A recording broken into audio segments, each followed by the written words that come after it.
Hello everyone, this is episode number 154 of At Odds with the Unbreakable Spirit. And the executioner, Daniel Trabas. Every time, I am Matthew Smith, aka the Unbreakable Spirit. Let's run through the topics, even though y'all know how this works already. Probably. Number one. Number uno is our thoughts on the WWE Crown Jewel Championship that was revealed at Bad Blood. Number two. Number two is something we sort of alluded to last week on accident. How we think an NXT Royal Rumble event would work. Number three. Results of Bad Blood. Yeah, the results of Bad Blood. So, on to topic number one, which is actually me this week. Yes. So, it's a stupid idea, in my opinion. Completely agreed. I will say Sorry, you go?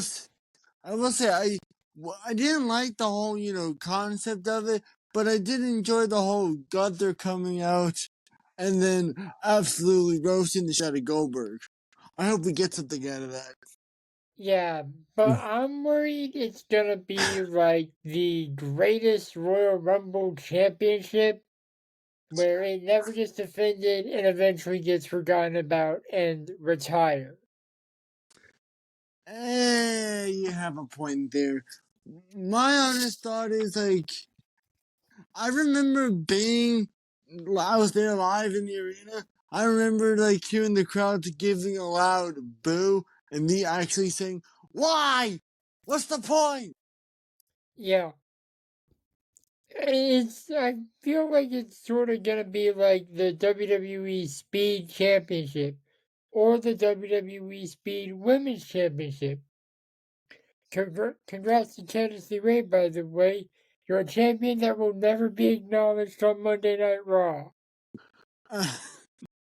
Yeah, I will say because my only one problem with that is and I'm gonna use the both the women's title is both champions are heels.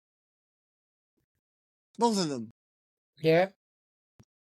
Versus you got Cody Rhodes versus Gunther, which don't get me wrong, that's gonna be a hell of a match. Yeah. But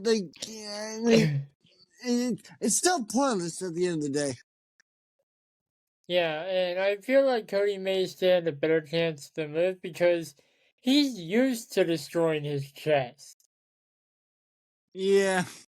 You got the timer going, right? Yes, I do. 4:10.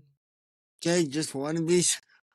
My whole problem with that is look, at the end of the day, they because they have a 10-year or something amount of contract with Saudi Arabia, so at this point, admittedly, it is really dumb.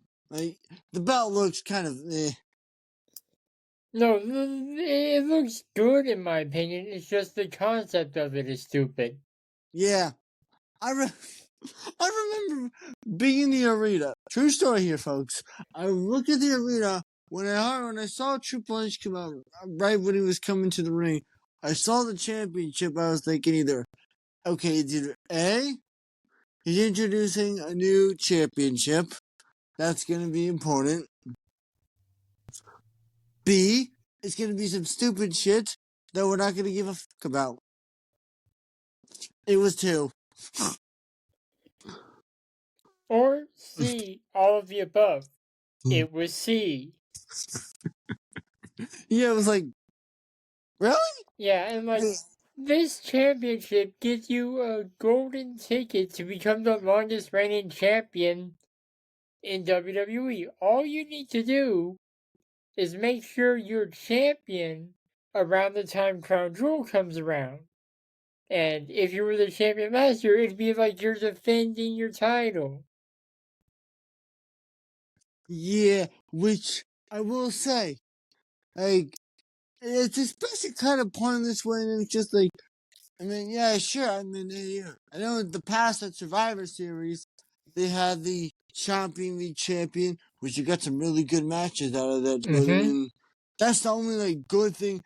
That's to me the only good thing from it is you get some really whoever's like the World Heavyweight Champion and whoever's the WWE Undisputed Universal Champion. I'm not going to call it the WWE Championship because that's its actual name. Yeah, I'm gonna, like I said, I switch it up every time I say it, so you know. But I think whoever's champion, we're gonna. It's probably gonna be some good matches. I hope. But like I said, Yeah, there's really nothing about this event that I'm just like, whoop. Nothing really and about also, like, Crown. doesn't it happen in like, the afternoon in the U.S.? Yeah, So yeah, we're gonna be watching it late because I am not watching wrestling in the afternoon. I might. I don't know. We'll see. But anyway, if there's any big, I mean, And because like they're not even doing a tournament for it when you think about it. They're yeah, just like, let's take the world champions of both the men's and women's division and have them fight to become a double champion. yeah. Triple H, riddle me this, even though you don't listen to this podcast. What would you do if the same competitor was the champion for both Raw and SmackDown? What do you mean by that? Like, I'm going to use the women for example. Let's say Nia Jax was both the WWE Women's Champion and the WWE Women's World Champion, and Crown Jewel was coming up. Who would she wrestle? Exactly, that's the problem. And I only chose Nia Jax because I'm pretty sure she's going to beat Liv Morgan. Yeah. You go first. Final thoughts.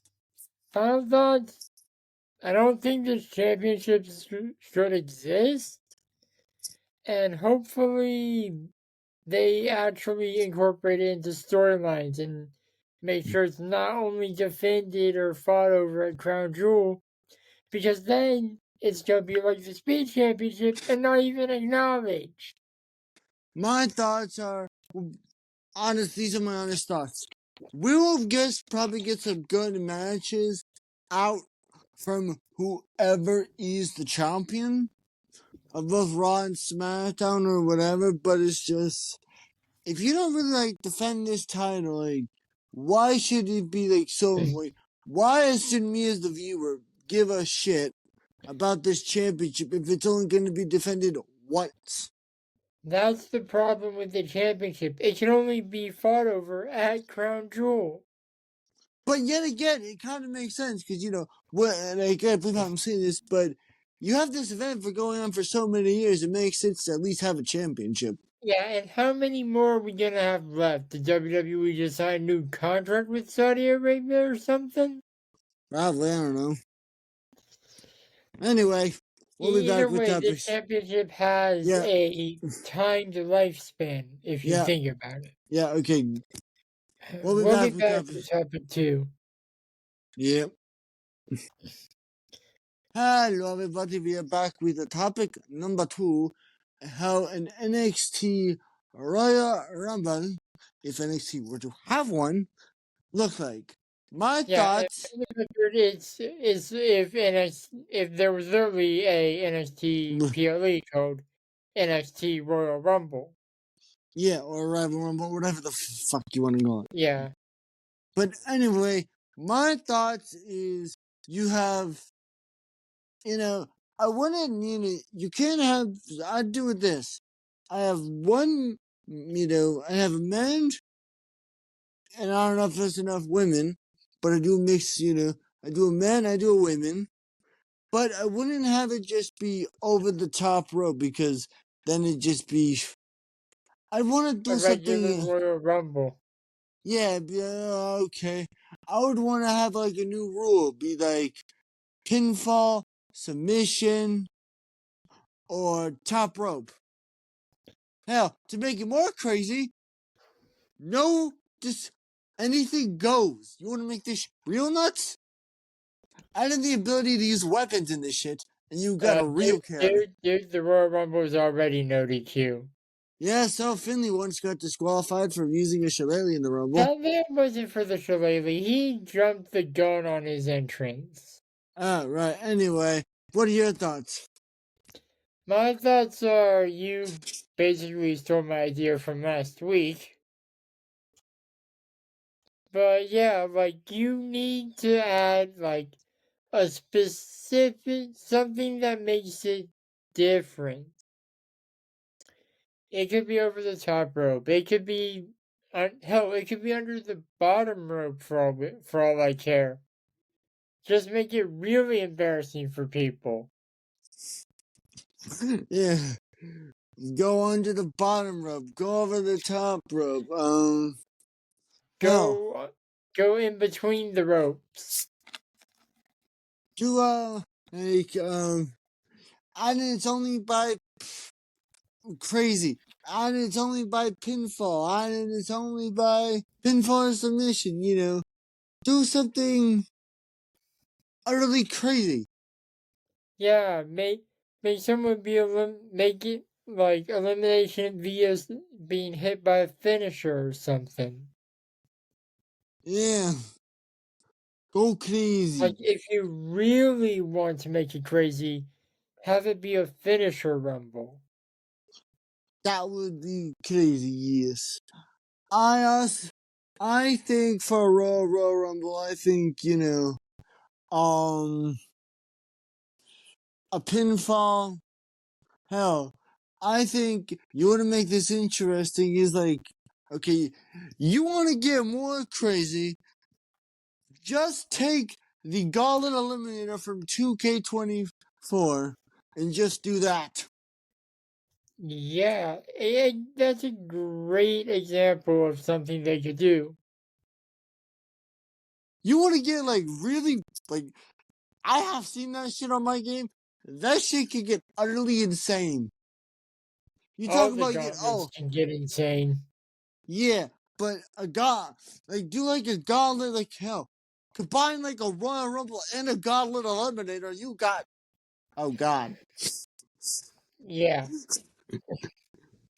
But I would still have like timed intervals so it's not when one person enters when one new enters, the person who eliminated the previous person isn't so beat up that they can just be tossed out of the ring. Yeah. Or still have it be timed to add in an air of unpredictability. Yes. And I think let's see, I think you should give them a choice. For the men and for the women, I think you should give them a choice. Either, you know, to make it really unpredictable. For the men, you give them either an NXT, they win, they can either get A, an NXT championship match if they want it, or B, if they want the North American, they can go after that one. Same for the women. Yeah. Make it, because that way, both titles, they get like, hey, if I'm the, like, if Obafemi, for example, was still the champion, you would get that title would get a lot more prestige. It would help both titles get some prestige, honestly, for Stand and Deliver. Yeah, and like obviously with how the WWE Premium Live Event schedule is, it would have to happen the night after the Royal Rumble. Yeah. Because it's the start to Road to Stand and Deliver. Why hasn't that been a mode on a WWE video game? That question. I don't know. Moving on. But yeah. I honestly think that, you know, like, if they had a Royal Rumble, hell, you want to make it real crazy, don't just add pinfall, don't just add, like, a Gauntlet Eliminator style. Hell, have people who haven't been like on main roster television show up here. Yeah, like NXT is all NXT has had people like John Cena and Randy Orton on the show. Yeah, why Heck, not the Randy reverse? Orton competed last night as of this recording. My final thoughts are these. If NXT were to do a Royal Rumble or a Rival Rumble, whatever the hell you want to call it, is take the Gauntlet Eliminator, take 10, throwing over the top rope, and go very chaotic and make it a lot more unpredictable and have both championships a lot more prestige. Yeah. The floor is yours. I feel like this having its own Royal Rumble-esque thing, a Rival Rumble, whatever you want to call it, that would help the NXT superstars be prepared for the future I shouldn't say that like it's guaranteed. The potential future of them participating in WrestleMania and words, work, please. And it will help prepare them for one day potentially competing in the Royal Rumble, winning said Royal Rumble, and going on to main event WrestleMania. And yeah, they can get that experience in the Royal Rumble while they're in NXT, but they're not gonna win that. Hell, Yeah. the most dominant woman in TNA wrestling, Jordan Grace, competed in this year's Royal Rumble and did not win. Yeah. Anyways, I already have the match card for the next segment pulled up with the final topic and the review of what movie I have to watch. Potentially. And we are back with the third and final topic, the results of WWE Bad Blood 2024. Yeah. Travis was at this event. I was not, and while I was watching on Peacock, I was not able to spot him because he was in the nosebleeds. Yep. Anyways, we actually predicted pretty much the order that the show went. Yeah. So let's just do that. Yeah. So the first match, which really should have been the main event, Hell in a Cell, Drew McIntyre versus CM Punk, the potential blow-off to their rivalry. Damn! Yikes! These two literally beat the f out of each other. Yeah, they were leaking. Apparently, I heard that when Damian Priest got hit with the toolbox, that wasn't supposed to happen. Damian Priest or one of the Hell in a Cell combatants. Sorry, when Drew McIntyre got hit with the toolbox, him bleeding wasn't supposed to happen. Oh, so it was the hard way then. He got I guess you 16 could say the stitches. hardware this time, actually. Ha! He got 16 stitches from that shit. Yeah, so what? Finn Balor had pretty much the same amount of staples. I will What's he say, just having a cell and busting people open? I will say, if this is how Triple H does, if this is how Hell in a Cell matches like are gonna be used nowadays, this is one of the best Hell in a Cell matches I've seen. Because the last time I saw a Hell in a Cell match, for those of you that don't know, was at WrestleMania 28. Yeah, the end of an era, which was not the end of an era because Undertaker and Triple H continued to compete Yeah. for several more years. Yes. Anyways, Travis drew first blood on that, no pun intended. Number two. Number two was the Women's Championship match. The Queen of the Ring, Nia Jax, versus the role model, Bayley. Solid match. Yeah, it was solid. The outcome was kind of predictable considering how Nia is being predicted or portrayed these days. But yeah, it was a good match. Mm-hmm. But that also made us in a tie. Yeah. The next match, which should have been no disqualification, the Archer of Infamy, Damian Priest, versus Finn Balor. I'm gonna say this because this is honestly my opinion, real quick. Why is that anytime whoever's in the Judgment Day, if you're in a Judgment Day, you're in a big match? What, can someone explain this to me? If you're a part of Judgment Day and you're in a big title match, why is that anytime you're in a big match, you get screwed by your own faction? Mm-hmm. Anyone else notice that? Like, it's a weird. The match was solid, okay, I think. What Yeah. about you? What did you think of? I thought it was good. Damien kind of went ham on the Judgment Day towards the end. And no offense, but actually, I kind of no. The Judgment Day since Priest has left has kind of been booked. Oh, okay, he did not leave. He got kicked out by Finn Balor. Let's be real. Right, he got out, but still, it's like. Anyway, not important. The important Moving. thing is, this got me a point. Yeah. The next match, the Women's World Boo. Championship match with Dominic Mysterio in a shark cage for some reason. Boo. That match is horrible. Yeah, and really random interference on behalf of Liv Morgan. I mean, Like, yeah, Raquel and her were friends, but I don't know if Raquel realized Liv was the heel in that match. no.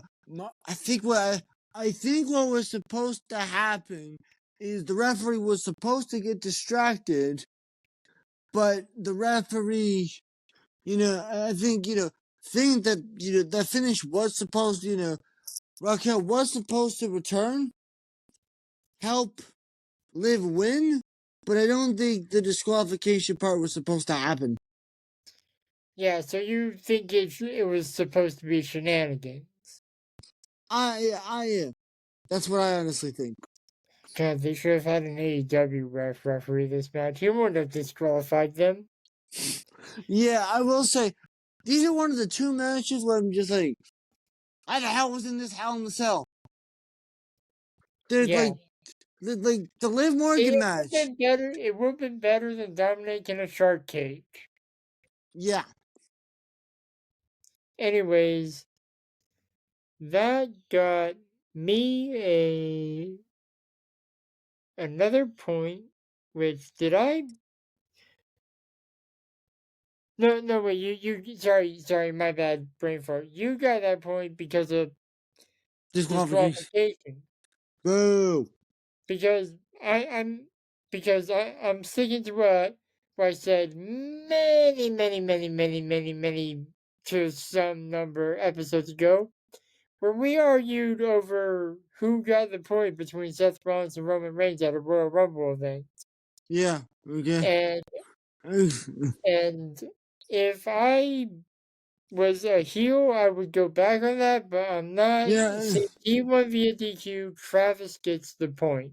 Yeah. Meaning we're tied again Uh-huh. with one match to go. Yep. The main event, Jacob Fatu and Solo Sikoa versus the American Nightmare, the WWE Undisputed Universal Champion, Cody Rhodes, and the Tribal Chief, the OTC, Roman Reigns. Match was solid. Match is good. I will say, Jacob Fatu, seeing that dude wrestle in person, like, damn. I really wish I was going to SmackDown in Greenville on the 18th, but I'm probably not going to because because of some personal reasons that are none of your guys' business. Suck it. Yeah, Anyway, the match was decent. Yeah. Not the best of the night, not the worst. I should have gone with my gut and gone Cody and Roman, but I left it up to a coin flip and that cost me. I have terrible luck with coin flips in this podcast if people don't know. Yeah, But there was one return during the match that I sort of called. Jimmy Uso is back, but it's after the match where things got interesting. hit this the bell. Yeah. What the final boss is cooking. After Jimmy Uso and Roman Reigns saved Cody from a Bloodline 2.0 assault. I just already. Yeah, I know. I was telling them what happened before that.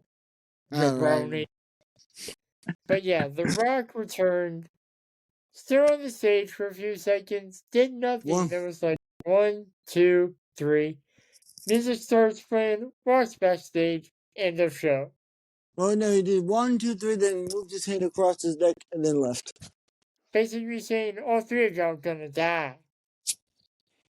But I think something important happened in Atlanta that wasn't on the show, but has been addressed by WWE. What? What? What? After the show, Cody Rhodes was attacked by a turning heel Kevin Owens. Not The Rock, you would think. Not The Rock, not the Bloodline 2.0, Kevin Owens. Or Randy Orton, you would think. Heel turn Randy. Nope, Kevin. Yeah, and the thing is, the show was already over. Yeah. And Kevin decides, you know what, I'm going to attack this guy who I've been allies with for months now because he's too stupid to realize when he's being played. Probably. Yeah. But yeah, back on topic to wrap this up. Short, well, we went a little over our time limit of 25, but whatever. Yeah. Travis. Yeah. By The one movie point. The movie Matthew has to watch is The Princess, let's see. The Princess, the Prodigy. The Princess, the Prodigy, and the Zombie. Never heard of it? Don't really like horror movies? Don't know if it's good or bad? I guess I'll find out before I go to bed tonight. Anyway, that is all. See you guys next week, where hopefully he's available because baseball season's over, but he might still have to work some events at Truist. Bye. Auf Wiedersehen.